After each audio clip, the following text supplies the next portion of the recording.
Yo, welcome back, kembali lagi di channel Atto Hayato. Bagaimana kabar nakama sekalian? Semoga selalu baik-baik saja.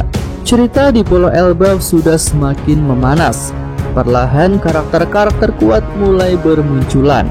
Mulai dari kesatria suci Semrok dan Bunko hingga sang legenda hidup Skoper Gaban. Melanjutkan cerita di chapter 1140 mendatang, awal chapternya bisa menunjukkan keadaan di pesta para raksasa Elbaf. Sebelumnya Oimo sudah menjelaskan mengenai kekuatan Skoper Gaban yang membuatnya dikenal sebagai seorang pemakan gunung.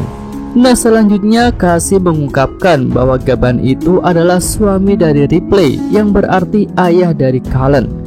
Mendengar hal itu, Sanji langsung bereaksi. Sebelumnya di chapter 1135 yang lalu, Sanji juga terkejut saat Cullen berkata jika ayahnya adalah seorang manusia.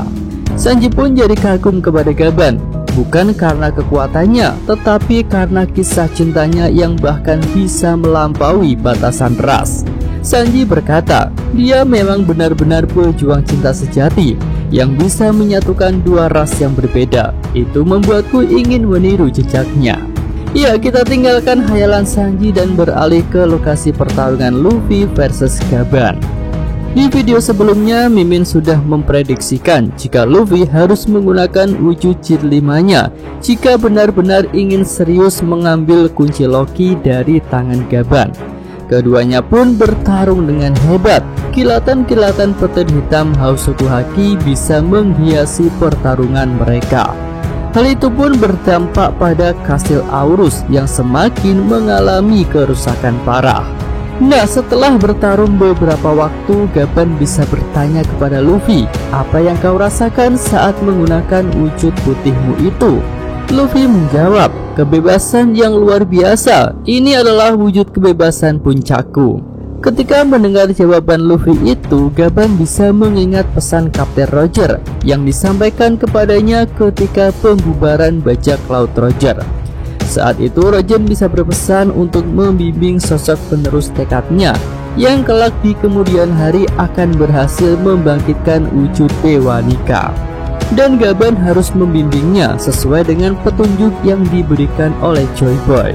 Ya, petunjuk itu bisa mereka lihat bersama-sama di Pulau Laftel.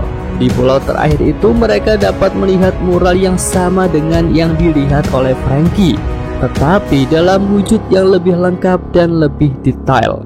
Ketika itu bajak laut Roger tertawa karena menyadari betapa kecilnya kekuatan mereka saat itu jika dibandingkan dengan aliansi Joyboy yang sangat besar dan kuat. Kekuatan bajak laut Roger tentu tak bisa dibandingkan. Karena hal itulah mereka bisa tertawa karena melihat tujuan akhir yang tidak akan pernah bisa mereka dapatkan dengan kekuatan mereka saat ini. Selain itu, mereka juga bisa menemukan pesan dari Joyboy mengenai penerus tekadnya yang akan memimpin aliansi super besar untuk melawan pemerintah dunia.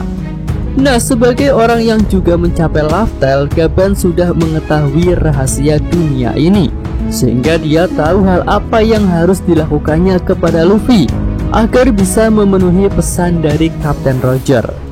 Ya, selanjutnya Shin bisa menuju ke lokasi Nico Robin yang sedang membaca naskah suci Harley. Di sini Robin membaca bagian selanjutnya dari naskah Harley. Bagian ini bisa menunjukkan tanda-tanda kelahiran Dewa Matahari yang akan muncul menjelang pertempuran besar yang ketiga. Ya, pertempuran besar yang ketiga adalah pertempuran yang belum terjadi, dan pertempuran itu akan terjadi ketika sang Dewa Matahari terlahir kembali. Setelah membaca bagian lanjutan naskah Harley itu, Robin jadi semakin yakin jika Luffy memang Dewa Matahari yang akan memimpin pertempuran besar ketiga. Oke, selanjutnya kita bisa kembali ke lokasi pertempuran Luffy versus Gaban. Di sini Gaban bisa bertanya, Mugiwara, apa kau sudah menemukan batu-batu poneglyph berwarna merah? Luffy menjawab, tentu saja, aku sudah punya 3. Saat mendengar pertanyaan Gaban itu, Nami ikut berkomentar, ya benar, kami sudah punya 3, tinggal 1 lagi, maka kami akan bisa mendapatkan One Piece. Gaban tersenyum, dia berkata, benarkah itu? Kalian sungguh luar biasa. Apa kalian pernah mendengar tentang sosok pria misterius dengan luka bakar? Nah, Luffy jadi teringat percakapan antara Kid dan Law di Wano. Ketika itu mereka sudah menyinggung tentang sosok pria dengan luka bakar yang punya informasi tentang Road Poneglyph terakhir. Luffy bertanya, "Osan, apa kau tahu di mana orang itu?" Gaban menjawab, "Haha, akulah orangnya." Ya, Gaban mengatakan hal itu sambil menunjuk bekas luka bakar yang berbentuk api di wajahnya.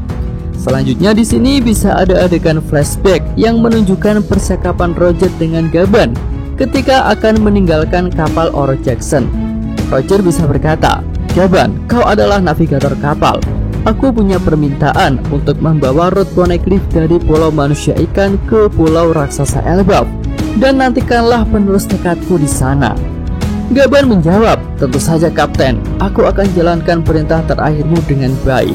Ya, pesan Roger itu tentu akan lebih mudah untuk dilaksanakan seorang navigator kapal seperti Gaban. Dia bisa mengendalikan kapal dengan baik dan membawanya ke lokasi yang diinginkan oleh Roger. Nah, berdasarkan hal itu, kapal Oro Jackson bisa jadi ada di Pulau Elbaf, tersembunyi di suatu tempat yang aman. Lalu ketika berpergian dari Elbaf, misalnya saat mengunjungi Crocus, Gaban dapat menggunakan kapal lain yang berwarna hitam. Seperti yang pernah diceritakan oleh Laffy, bahwa orang dengan luka bakar itu menggunakan kapal hitam. Lalu kemampuan membuat badai yang menurut Laffy adalah kemampuan buah iblis bisa jadi baru didapatkan oleh Gaban setelah berada di Pulau Elbaf. Namun ada juga kemungkinan lain bahwa itu bukanlah kemampuan buah iblis, melainkan kemampuan haki tingkat tinggi yang bisa mempengaruhi alam dan juga cuaca. Oke, itu aja pembahasan untuk prediksi alur cerita di chapter 1140 mendatang. Jika nakama sekalian punya prediksi lain yang lebih bagus, silahkan bisa tulis pada kolom komentar. Yosa, Mimin atau Hayato, terima kasih. Iya, sampai di sini aja video kali ini. Semoga nakama sekalian menyukainya. Terima kasih udah nonton. Jangan lupa kasih like dan subscribe channel Atau Hayato. Yo!